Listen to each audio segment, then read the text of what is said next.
Charleston County Council Chairman Summey joining us now live. You were in that neighborhood going door to door with those rescuers yesterday. You were just telling me, it was pretty unbelievable stuff. Yeah, it really was. You know, it's sad. Your heart breaks for them too, because a lot of folks just lost everything in those homes. One house in particular we went to, water was up to the top of the dining room table. In a dangerous situation too. You got folks that still have power on in their homes.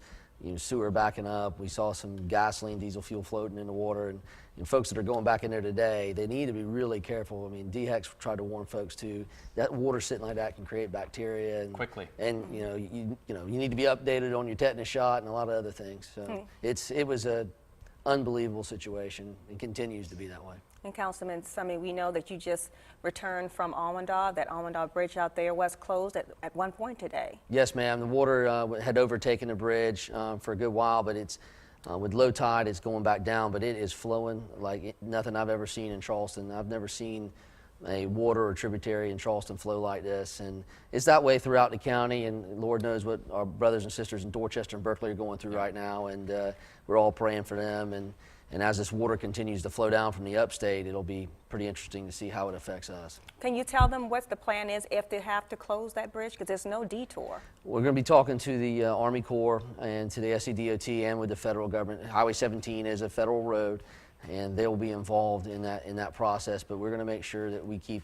That's a major evacuation route for all of Charleston County, so we're going to be making sure that we can do everything we can to keep it open. You mentioned moving forward now into the next part of this event, and that's that water that is coming down. Have the engineers discussed yet on what they're expecting as far as rise in these water areas that are already waterlogged, and we already have these streams and creeks and things that are overflowing? Well, we know the Edisto obviously is low-hanging fruit for that. As the Waccamaw River in Horry County flows into the Intercoastal Waterway, we got to keep our eyes on that as well, and that obviously affects Allendale Creek and most of the peninsula and North Charleston as well. The engineers, everybody's meeting, we're talking, everybody in the state is talking about how to handle this the right way. They're not going to throw too much water on us at once, or at least, through their knowledge, they're not going to do it. And Santee Cooper is going to have a big job controlling the water coming through Lake Marion and Lake Moultrie into the West Branch of the Cooper River as well. And that's going to be, unfortunately, I have a feeling that's probably going to be pretty significant in regards to us draining places like Pepper Hill. That water in Pepper Hill flows into the Goose Creek Reservoir and then into the East Branch of the Cooper River. And so as more water is spilled this way, it's going to be a long road to hoe. Do you anticipate any additional evacuations? We're hoping not. I know that they're evacuating Kingstree and everything around the Edisto River. We're hoping that we don't have to do that in the Ashley and the Cooper on our sides and the Stono, but we're watching it, and we're going to be monitoring it. We've got some of the best first responders and government folks in the country working on this stuff. So Main road on Johns Island. Go. It's open. Which is great news. We got the road open. The DOT and the county have been working real hard since the last flood a couple weeks ago. They've been working on ditches and doing stuff. It held up better than we thought it was going to be. Sure, yeah. As soon as we knew this was coming, that was the focus. Right. Yeah, absolutely.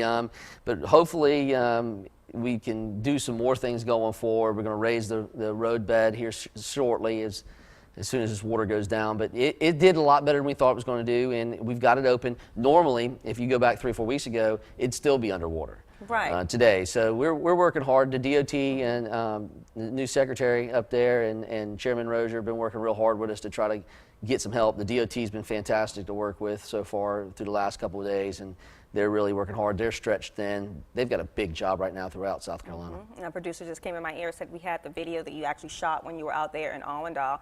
Yeah, that water is steadily rising there. And moving. You said it was slamming up against that bridge. Yeah, you can see it right there. Yeah.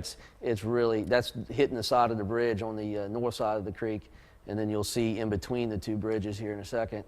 When we see stuff like this is what the problem Berkeley County is having with some of the moving water, and underneath those roads, essentially collapsing them. In many cases, they're gone.